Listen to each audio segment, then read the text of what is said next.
Hello viewers, let's create Passkey in Gmail on computer system. So let's first open browser, then open Google and click on your picture. If multiple account, open and select the account in which you want to create Passkey. Now that account has been activated. You can see it above in red circle. So click manage your Google account and this interface appears. So click security and sign in.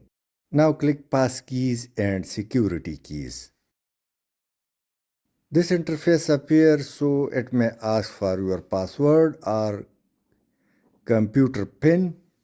So provide that and you will see this interface. Now click on plus sign or create a passkey. And now once again create a passkey.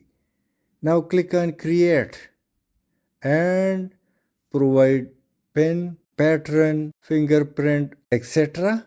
and click done. Now you can see the passkey has been created just now. Thanks for watching.